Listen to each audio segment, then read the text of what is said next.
G'day guys, welcome back to another episode of the Boundary Riders Podcast. Today we're going to be taking a look at some news about the pre-season fixture, some breaking news as well about an injury update. We've got some interesting statistics about the games experience lost from the teams going into 2024. Some big news on the AFL Fantasy front. Of course, our World Sports segment. But before we get into that, we get to our pretty mid-intro according to our co-host in Jack here.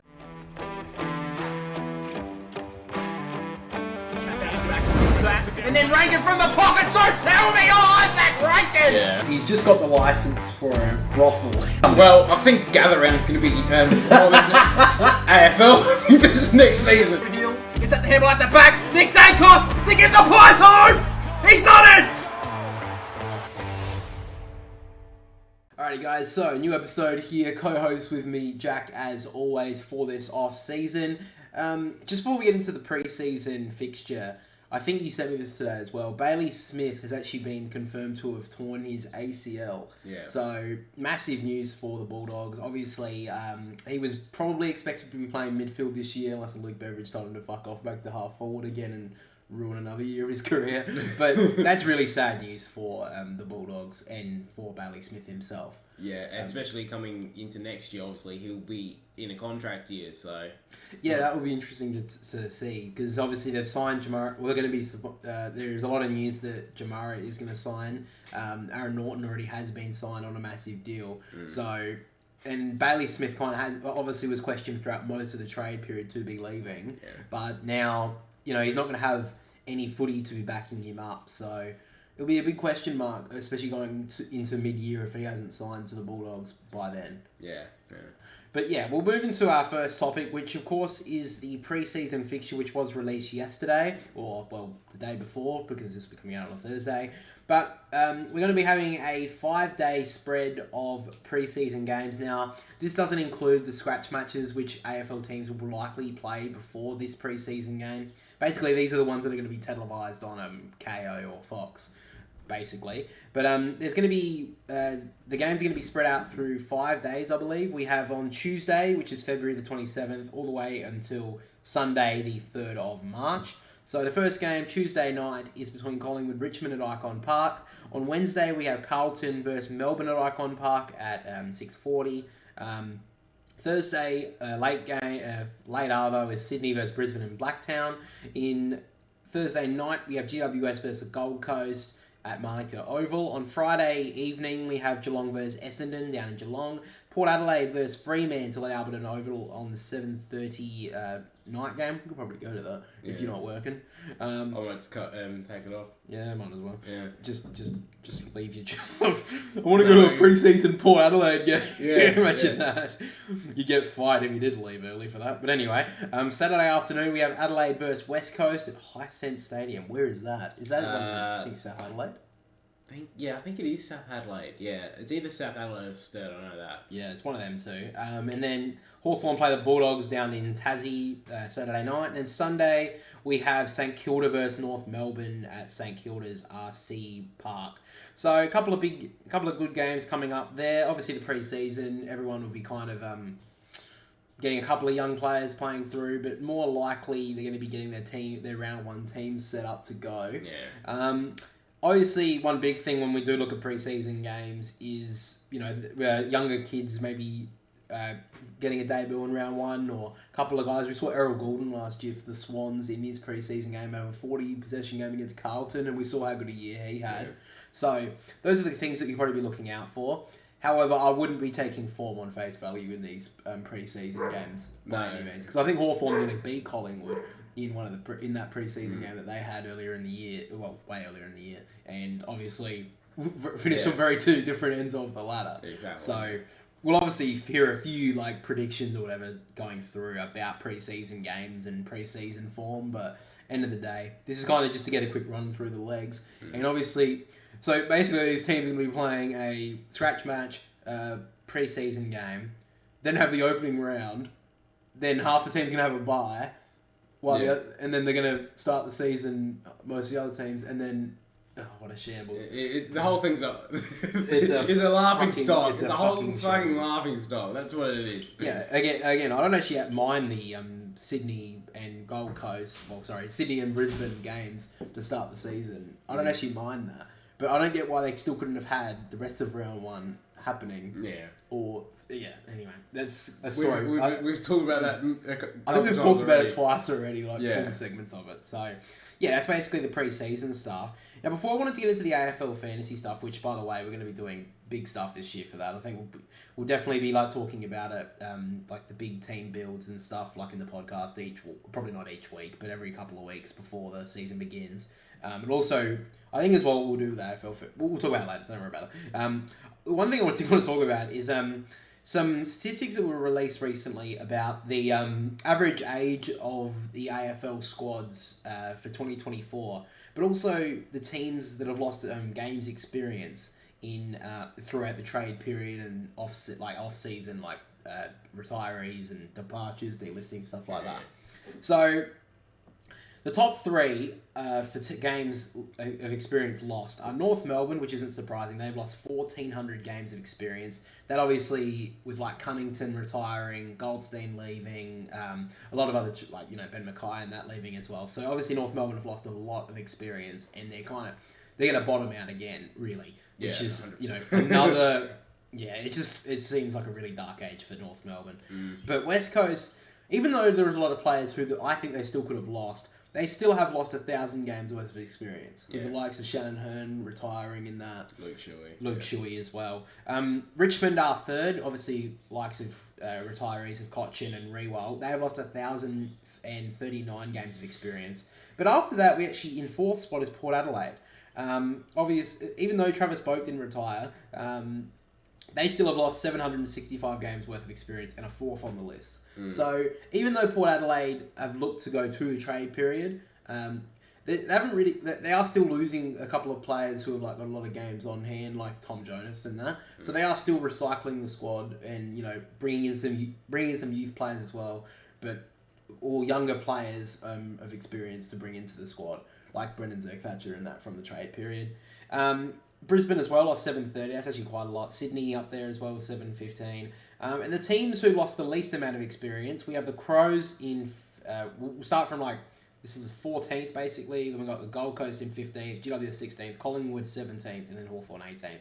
So the Crows, they've lost 358 games of experience. Not very much. No, really. So they will be looking to... They're definitely on the build this year. We obviously saw with a couple of trade... acquisitions and a lot through the draft. The Gold Coast only lost 347, so not very much at all, when they've obviously done really well in the draft. GWS have lost 328 games of experience, and seeing those two clubs not losing experienced players is a big one for both of them. Yeah, and I think it's a big thing for the AFL that they didn't have to see all these experienced players leave. Yeah. And then looking for success at a big Victorian club like we obviously have seen with Tom Lynch and Stephen May and all that sort of stuff as well. Collingwood have only lost 300 games of experience, so this is obviously Collingwood could really be on the brink of looking to push towards I don't want to say a dynasty, but they definitely could. Yeah. I mean, they've got the list of young players like Dacos and that, but they've also got the experience still there with Pendlebury and Sidebottom. It'll be interesting to see how many more years those two have got in them. They definitely don't look like slowing down, but at the moment, they've definitely got the list that can definitely build. I still think they're lacking a key forward. And now with Daniel McStay obviously doing his ACL, I still think they have a bit of a concern there. But I mean, they basically won the premiership without a key forward, so who says they can't do it again? Yeah. And then last was Hawthorn. They've only lost 161 games of experience. So, they cleaned out most of last year with obviously the Mitchell and O'Meara's leaving. But that is quite interesting. Now, this is where I want to get to the average age, but I just want to mention one as well, which is Geelong. Now, Geelong are in the mid-table here. I think they're 10th. They've lost only 607 games of experience, so they're in the middle. Now, this is the statistic I want to talk about as well, where I bring Geelong in, looking at the average age of each team going into 2024. Now, the most experienced team going into next year is Collingwood, with 25.9 years on average, and then second is Geelong. Yeah. So they're 25.4. So not very far away from Collingwood. This is where I think Geelong it's a really interesting year for Geelong because they can say the injuries, obviously, for 2023. You can say that. But we saw Richmond in 2021. They had a lot of injuries and they missed the finals after winning the grand final at 2020. They came back in 2022, they made the finals and now, 2023 was a pretty poor year, and it looks like they're going to bottom right out. A lot of people are predicting that Richmond are going to be right down the bottom at the end of the year. End of 2024. So, I beg the question, is Geelong, is this it for Geelong?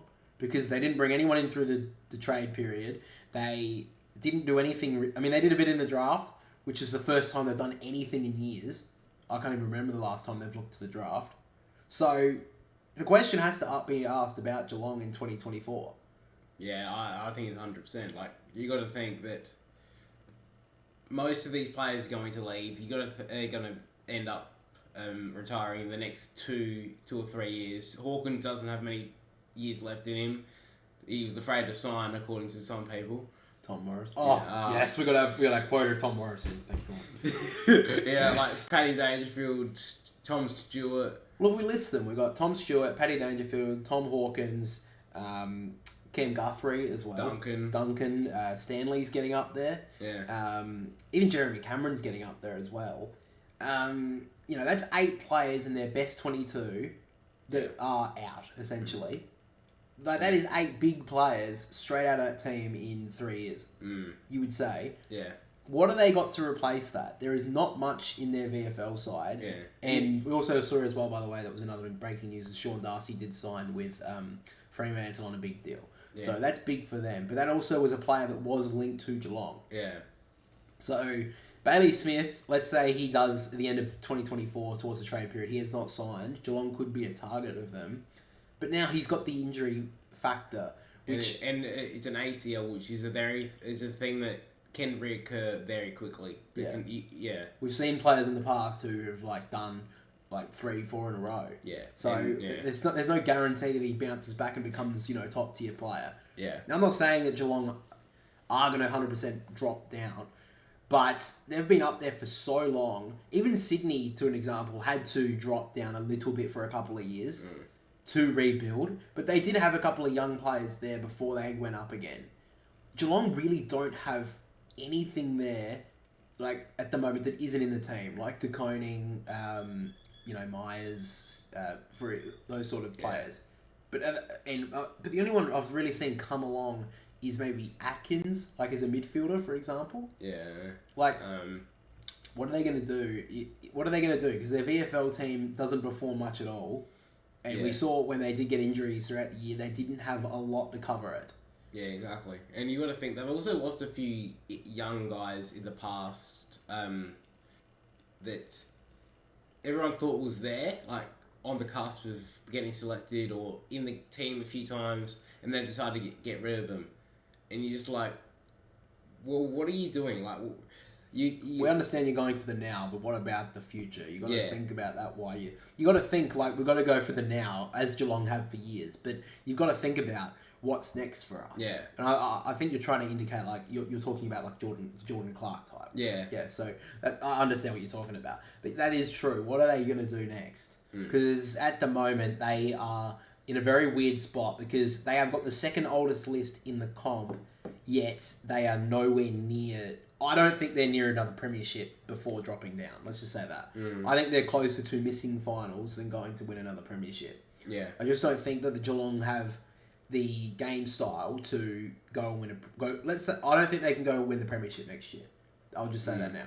Now that's a big call, and if they can keep all their players on the ground, then maybe. But really, what do they have? The teams who won that team that won the grand final in 2022. What have they really added to that list since then? Not a lot that I can think of. They've added Tanner Bruin. He could come on this year, maybe. They need him to. Yeah. And they got Jack Henry as well. So 2 that could potentially come forward. But are they going to really push... Ollie Henry, sorry. They already had Jack Henry. But are they going to be pushing them to their next premiership in 2024? Probably not. Because if they don't, then they're going to lose the likes of the players we mentioned before, those 8 players. Yeah. That's just where I'm seeing the interesting part of Geelong. And this, like, especially the younger generation of supporters for Geelong, they've just expected success in finals every single year. What are they going to do when they have to drop back for a couple of years? Are they going to be fine?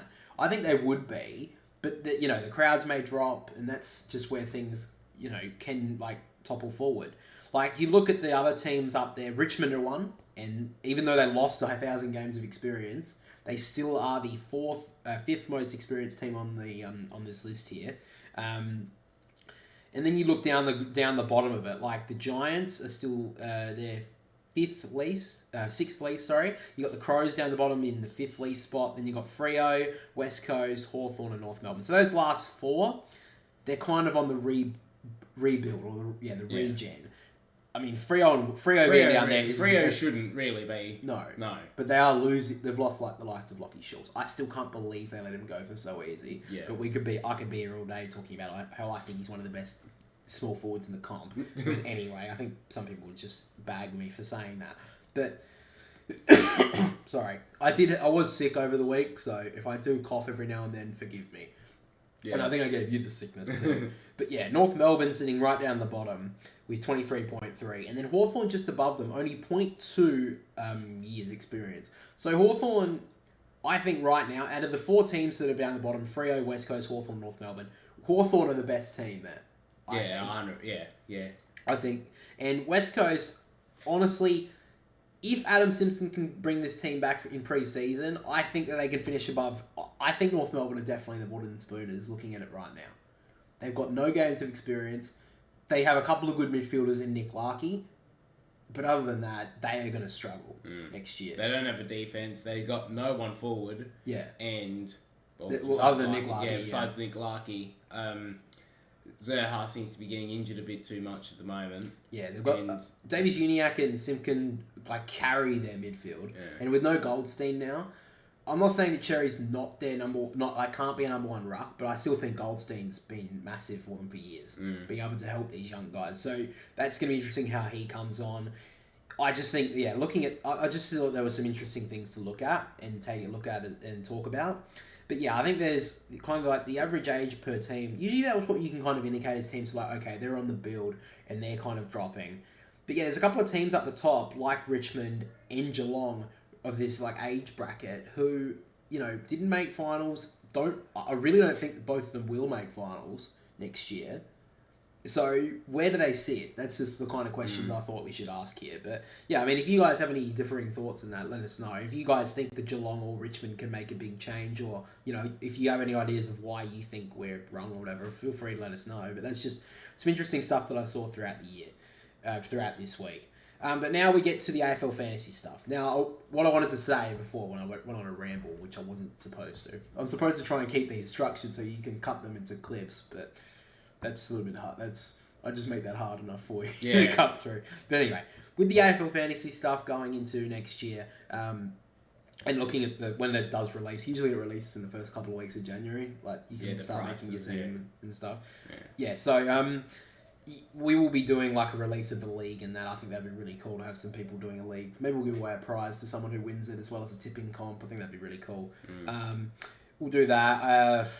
We'll be showcasing our teams in a video most likely, and then probably in the podcast we'll probably just mention if we're making any big changes towards round 1. And in the podcast throughout the year, you probably know if you have been listening or watching that we have every single week we kind of do a little breakdown of our AFL Fantasy week. So yeah, but there was some big news released this week about the AFL Fantasy on the AFL Fantasy front. First of all, there will be a new salary cap. There will be a 15,800,000 cap start to make your team. The big one, which is the AFL Fantasy, will start in round 1, not with the opening round. So the 8 teams that are with opening round will not be a part of the... they will be taken into the scores for round 1, I believe. No. No.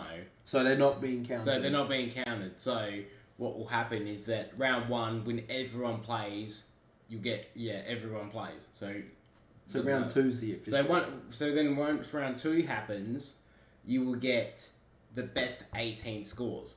Okay. From the rounds 2, 3, 5, and 6, when all those 8 teams have those buys.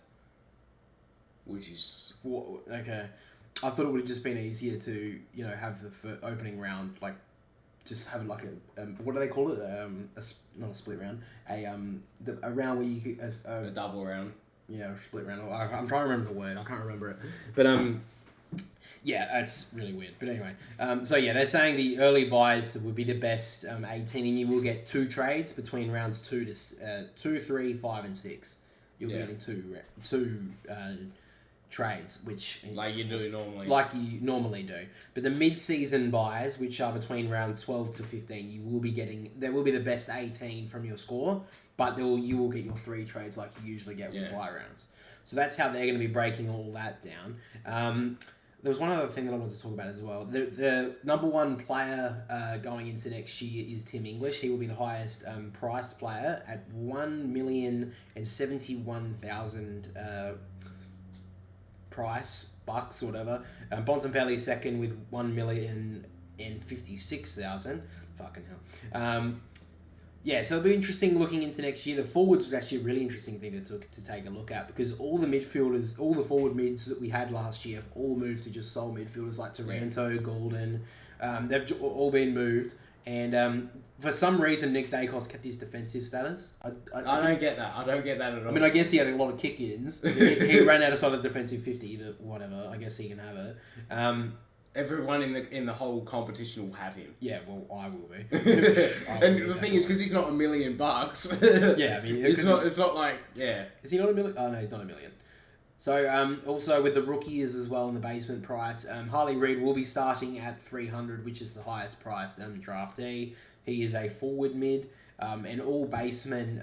So I think every player from 35 in the draft down will all be 200k, which is the lowest price. Yeah. So they lower. So each draftee from number 1 to number 2 is lowered by 3k, and they all drop by 3k to number 34. Which the last one is Billy Wilson, who is 201, and then everyone else from 35 down is 200, to make that a little bit more confusing.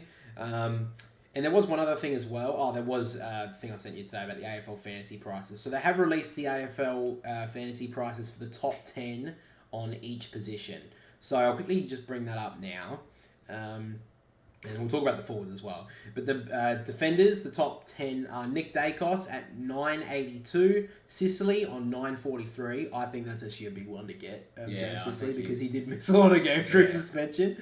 But I think he's going to be a big one to look at. Jack Sinclair at 922. I think he's a big one too, because I think he'll be playing a lot of midfield time for the Saints. Luke Ryan with 897. Nick Newman with 885. Harry Sheasel with 878. Tom Stewart with 869. Lol. Why did I say that? Liam Duggan with 869 as well. I won't say it. Lockie Whitfield with 855, and Dan Houston with the 837 rounds out the top. So pretty much I'm pretty much getting the top 3 there. The top 3 defenders. Oh, I don't know. I'm gonna have a look at that. You look at it, Dacos, Sicily, Sinclair. They're expensive, but I think Lockie Whitfield's a bit of a one to look at. Yeah, because he did miss a few games through injury. And I think through suspension as well. And a lot of people are talking about as well the return of Zach Williams. He's only 440,000, I think he is. Yeah, I don't trust that. But it's a very low price for someone who could, average around 70 or something. Yeah. I think that's just something interesting to look at. With the midfielders, top one is Marcus Bontempelli, like we mentioned before. He's 1,056,000. Clayton Oliver is second with 1,027,000. So despite missing a lot of games with injury last year, he's still the second highest priced midfielder. Jordan Dawson, as a sole midfielder, is 1,024,000. Zach Merritt is 1,019,000. Tim Taranto is 1,015,000. Errol Gordon is the same. Tom Green is at 998, Andrew Brayshaw for the Dockers is 996. Rory Laird is 986. And Caleb Sarong is 976. So midfield is going to be really hard to look at. Looking at it going into next year. I think one as well is a look at is Touk Miller, because he did miss a lot of games through injury, and he played like a pseudo tagging role for a bit of the late year. So that's something you could take a look at for people who want to know, in the know. This is a big one, the ruck. I think this is going to be easy picks, in my opinion. You can let us know down below. Tim English is the top one with 1,071,071. Rowan Marshall is 1,045,000. Toby Nankervis is 923. Sean Darcy 861. Kieran Briggs 849, which was an absolute, shadow, came out of nowhere, and I loved it. Yeah, and you loved it. This is my first pick as a ruck. Max Gawn at 831. That is an absolute bargain for someone who, well, you got to think, Brodie Grundy took away so much money from him throughout the year. And so many points. That is an absolute that's the number one pick you're getting. Jared Witts is 820. Riley O'Brien is 798. Luke Jackson is 765. And Darcy Cameron is 758. And a player that I did not mention, which is not on this list, and is under 750k, is Brodie Grundy.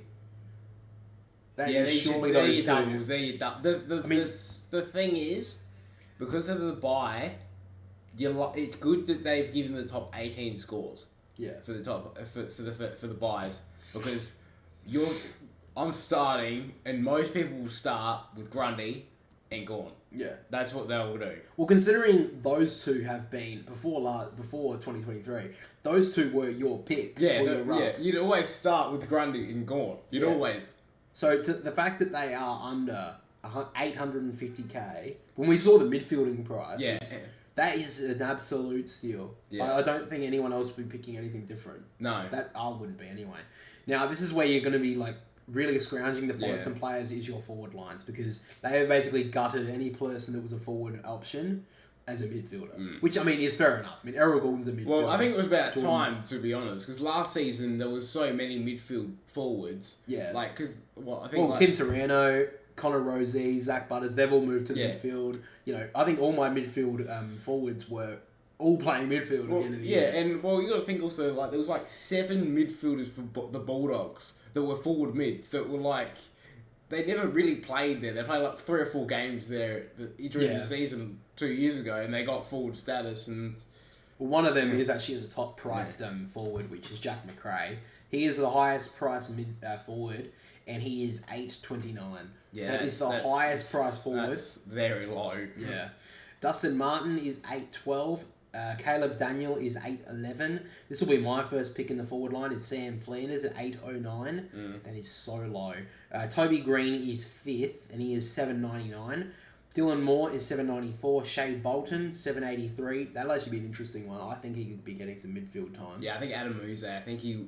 Well, that's what I said when I said whoever takes over has to put Shea Bolton in the midfield. You would think, I would think so. Yeah. I mean, the fact that Charlie Curnow is 8th on this list as a key forward is insane. I know he had a very good year, obviously, but that is really insane. The 783 for him. Dane Zorko at 9th is 765, and then rounding out the top 10 is Bailey Smith at 752, which was going to be one of my picks, but obviously he's injured. Well, look at that. The top 10, and the last person on that list is 752, and now he's injured. So apparently you're going to say the next lowest player is going to be about 750 in the forward line.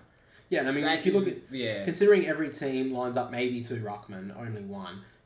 There's 10... You get 2 ruck spots compared to 6 forwards, and the lowest ruckman is 758 out of that top 10, and forwards is 752. So there's not a many forwards looking at it right now. Yeah. Like, most of them have been moved to the midfield. Now, obviously, they'll be like throughout the year, they'll be able to move players to the forward line or to the midfield, blah, blah, blah. But yeah, it's really going to be interesting to try and, forge a forward line this early in the year. Yeah, it's the first, because they obviously happen around every 6 rounds, so. Yeah. I've had a quick look at a couple of prices and stuff just to, start building a team. So I've got the likes of, Harley Reid. I think he'll be a pretty obvious one to go forward, obviously, with as a draftee. Aaron Cadman has been talked a lot about. I may pick him because he would probably be basement 200. If he gets a good price, I'm taking all the credit for that. I said that I didn't have him in the gym. That's when we made those prediction things. Yeah, I said this when we made the predictions that he's going to have a breakout year. So, anyone's going to say it? I'm going to get the credit here. So, instead of Adam Kingsley taking the credit for we're not getting the credit from a reporter this time, the journalism like Tom Morris or something. I'm getting the credit this time. I'm getting the credit. I'm more reputable than him. We'll give you the credit, alright? I'll give you the credit. Now, before we talk into the world sport, I just wanted to quickly talk about a little tweet or whatever that Travis Boak actually made, which we have talked about quite a lot, but I don't think we've talked about it a lot on this podcast. A little bit we have, but there's been a lot of talk recently about like the personalities of the AFL and the fact that there's not many anymore. Like we think about it now, I think there has been a lot more coming through like the draftees and stuff. But we know now a lot of experienced players don't have the personalities that like a lot of people growing up watching footy would have loved to see. Like there's a lot of personalities back in the day. Obviously, you think of like Derm and all that sort of Dipper, you know, those sort of Warwick Kappa, things like that. You've seen like the characters and that, but there's not really any anymore. There's a couple of kids that like have good interviews. We obviously saw Tom Papley, but he's really pulled it back now because they have to. And the Australian, so SEN tweeted out, our Australian sport code's falling behind the rest of the world when it comes to media access and developing a personality in the sport. Now Hutchie and Damo, the most personality-free people, they don't have any sort of personality, had their thoughts about it on SEN or whatever. And then Travis Boak made a good point, which was the fact that the Australian athletes with personalities get smashed down by the media in this country. Yeah. Because they do. Yeah, exactly. Like, 100% they do. Like, you may not like Jack Ginnivan. I'm not a huge fan of him. But he did have a personality and immediately got it kicked down. Yeah. We've seen, like to Tom Papley, he has a personality, it's kicked down.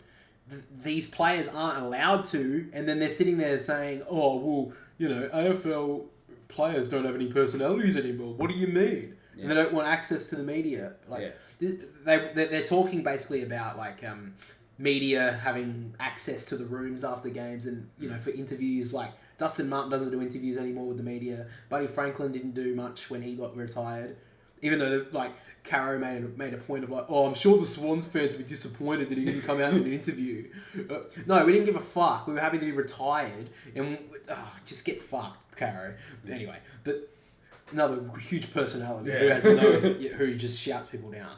But, yeah, he makes a really good point. But you see, because it was in a recent interview, Travis Kelce talked about how he loves the media coming into the rooms after the games.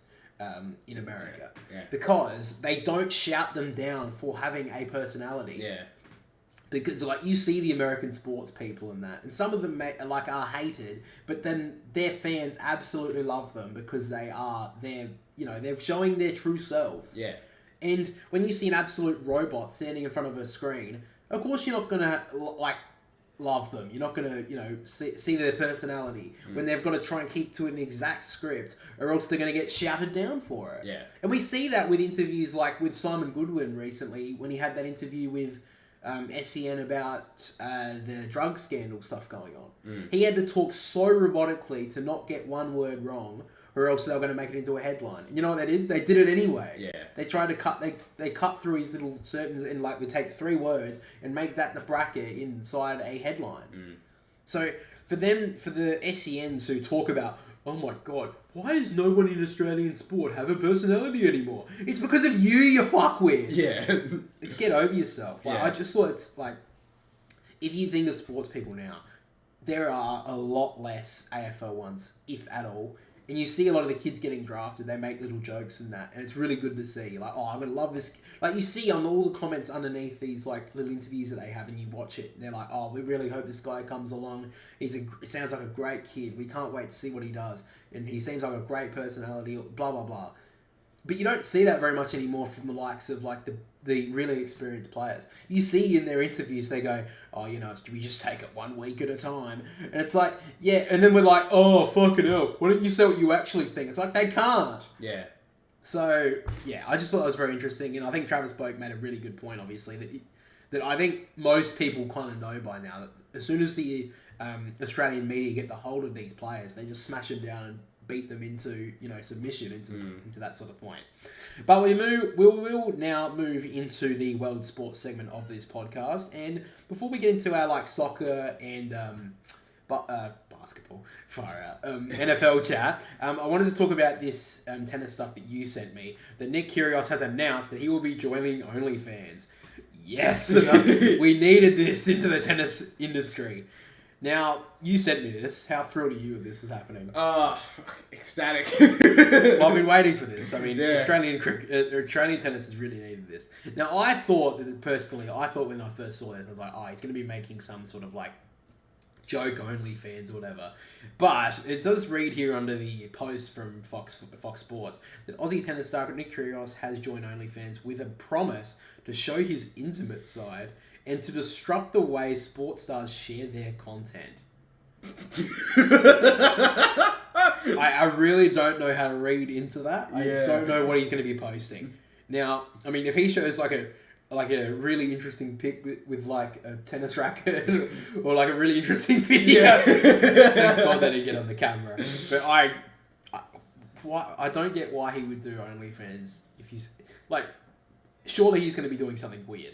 Something sexual. He'd have to be. Because if he wants to make, share content that it disrupts the way sports stars share their content, I mean, why not just do Patreon if you want to put some weird stuff out? I mean, you can post sex stuff on Patreon. If you want to join our Patreon, by the way, we do have a link down below where there is no sexual content. Trust me, you don't want to see that from us. But if you do, there is a link down below, which we post stuff every single week early. This podcast, the Twitters podcast that we do, it's a couple of weeks early and early access to videos. But back to Nick Kyrgios' OnlyFans. What do you want to say? Well, he's not even going to be competing at the Australian Open, so he's got that all to do. Oh, he's going to be going into the women's locker room and saying, "Do you want to do the locker room chat, ladies?" Maybe he's going to be doing BT does the what's he do when he goes under the and talks into the change rooms. Maybe he'll be doing that in the women's change rooms. Guys, how did you think your game went? Get the fuck out of the shower! I think that would be some really interesting content. Please don't do that, Nick. I'm not giving you content ideas. But let's move into a bit of soccer and big week in the Premier League. The first thing I want to talk about is Aston Villa because they are making a huge charge towards a title, which would shock nearly everyone. To an extent. I mean, they've done really well to be where they are right now. They are currently in third spot, and they are sitting only 2 points behind the leaders in Liverpool. Now, Manchester City have dropped off the face of the earth. They have hit some real bad form. They only just beat Luton Town. Do you think they could do it? I mean, they are dominant at home. They can't lose. They've won 15 in a row. I don't think they can, just because they're playing in Europe as well at the moment. Yeah. I just think if they weren't playing in Europe, that I think they'd have a better shot at it. They could, but they'll just have many games to compete. I think. Right now, there are a lot of games being combined in. They've got the European going on during midweek, and then they've also got the Premier League going on as well. And the FA Cup starts soon as well. And the FA Cup's happening. They've already been knocked out of the League Cup, I think. Yeah, so they don't have to worry about that. But that is too big because they're in the Conference League, aren't they? Yeah, Aston Villa. I think. Yeah, it's the Conference League. Yeah, they've won all their games in it. Yeah, they're dominating. We saw that West Ham dominated in it last year for the Premier League side that were in it. So I actually give Aston Villa a chance. If they can keep their players on the pitch, they have something that I don't think Leicester and that did. And I know they did have a very good run when they did have a go. But this team doesn't lose at home. They've won 15 in a row. They have not lost, not drawn. And then they dominated Manchester City recently. And then they obviously beat Arsenal 1-0. So, yeah. That's why I think they have a chance. They have a really good really good striker in Ollie Watkins. They've got a really good structured midfield, good defence, and their goalkeeper, Martinez, keeps them in games. I actually give Aston Villa a real chance. Buddy, I think you're saying Aston Villa can't win it because you think Liverpool are going to win it. I think Red's got it. They've got it. Yeah, I'm calling it before Christmas. No, I'm not doing that stupid shit again, no. No, I will never say Liverpool will win the title before Christmas. Well, who do you think's the favourite right now? Because City have kind of dropped off. Tottenham I are still think fallen City. off. You still I think think if City have a mathematical chance of winning it, they can still win it. They're currently only 4 points off top. So they're not exactly out of it, yeah. obviously. But yeah, I mean, at the moment, they're sitting pretty well at the moment, Aston Villa. They're kind of like, because Chelsea have just fallen off. They're 12th right now. And they would be 13th if it wasn't for Everton. Yeah, well, yeah. Everton's 10-point deduction. They got beaten on the weekend. It was a terrible loss for Chelsea. They're playing embarrassing. It wasn't the worst result of the weekend, though. What would you say the worst for the week was? Manchester United was a pretty good one. Their loss against Bournemouth at home was embarrassing. Well, because I don't know if you remember know this, but did you see who was Player of the Month for United? Harry Maguire. Did you see who Manager of the Month was? Was it to stay? Was it? Yeah, it was Ten Hag. Ten Hag. Yeah. So the people, there was a meme going around, a tweet going around that could Ten Hag get Manager of the Month and get fired in the same week? Well, I mean, you can't lose to Bournemouth 3-0 at home. No. And this would be the same as well if Chelsea did it. I mean, they fucking don't. You can't lose as a big team that Manchester United are, and they're still 6th on the Premier League ladder. They're actually doing okay. Yeah. I mean, it's just their goal difference is shot. They're -3, and Newcastle are right behind them. But they're not exactly doing too well either. They lost to Tottenham on the weekend, so they're not doing the greatest. But you can't lose 3-0 at home to Bournemouth. No. That is embarrassing. And, there's teams in the Prem right now like Brighton who have really fallen off when European football started. They drew 1-1 to Burnley, which you shouldn't be doing either. But Sheffield United won as well on the weekend. Yeah. So a couple of the bottom teams kind of starting to fight up into beating their higher rivals. And obviously Fulham probably was the biggest win of the weekend with a massive 5-0 win over West Ham. Well, they've scored in the past 4 matches they've scored nearly 15 goals or something. That's incredible for a team like Fulham. They've finally got Jimenez to start scoring. Yeah. Because I think he had a good 3 months at Fulham after he left Wolves of not scoring. Yeah. And now he's scored, I think, 4 goals in 3 games. That's not exact. Don't fact check me. Don't fact check me. But yeah, at the moment, obviously Everton have hit some real good form. At the moment, they would be sitting in 10th spot. Yeah, they'll be in the top 10. They'll be in the top 10 if it wasn't for that for the 10-point deduction. So I mean, they can still get them back there. I think they're appealing it. Yeah, they're 100% appealing it. They're getting. Yeah. I think they will get the points back. I'll be shocked if they didn't. Yeah. To be honest. Yeah, I kind of would be as well, but I still think they deserve the punishment for what they were doing. Yeah. But I mean, they need to give punishments for everyone if they're going to do that. But anyway, sitting in the relegation zone right now is Sheffield United on 8 points, right down the bottom. Obviously got the win though, so they kind of get themselves back. But there's still 5 points in the relegation zone. Burnley on 8 as well, with a better goal difference, and Luton Town are on 9. So those 3 that obviously got promoted last season are sitting right deep in the relegation zone, with a shocking goal difference in 15 for Luton Town, -18 for Burnley, and -29 for Sheffield United. How do you have -29? I mean, they won their 1 game this season. Well, I think they've won one of their 2 games 1-0, so they've got 1 back on them. But yeah, I mean, Everton are a 17th team right now with 4 points better than Luton Town. Yeah, I can't see any of these teams pulling out of it. No, I can't either. I mean, Nottingham Forest, I feel like they're the only team right now who can drop. And I can't see Crystal Palace dropping. Bournemouth showed that they can score. Yeah. And they have a pretty good forward structure. And Solanke's a pretty decent striker. Wolves aren't going down. And look, despite everyone saying that Chelsea are going to go down, I feel like they'll be okay. Yeah. They'll just spend another $300 million in the transfer window and they'll be fine. But yeah, I mean, that's basically all the Premier League chat that we had, guys. So we'll finally move into a bit of NFL chat to end this episode of the Boundary Riders Podcast, episode 41, which I forgot to say at the start. But anyway, very professional. We are. I think I'm going to stop. I think I'm going to stop saying the episode number because I messed up the intro today, and I thought, I'm not going to mess it up by saying the wrong number, so I'll just leave that one out. Yeah. So it's been an interesting weekend of NFL. We did get the sad news on today that the Falcons lost. That was the sad news. Yeah, the other sad news is that Justin Herbert's been put on IR, but yeah, Falcons suck. So Still on the whole NFC South sucks. Yeah, at this point. But yeah, he's gone out with another finger injury, which isn't great, but. The Chargers probably already gone anyway. Yeah, shit happens, bro. Fucking deal with it. But yeah, it was an interesting week of NFL. Started off with Thursday night football last week, and the Patriots and the Steelers. They actually played out a competitive game. I think they said during the game that it was on paper, like betting companies, it was the points over and above were the lowest that it's been in like 20 years. The overs and unders was about 18 points combined.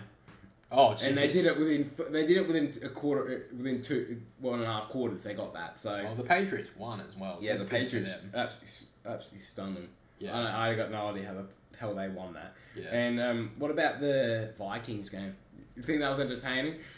Oh, the massive 3-0. Yeah, 3-0. I thought that was a very entertaining game. Yeah, I think it would have been more entertaining to watch some soccer games. Really, the fact that there was only one field goal scored in a whole game is insane. Yeah, that is absolutely insane. We also did see the Cowboys get over the Eagles, which I think would have shocked quite a few people. Yeah, I wasn't that shocked. I thought it would happen.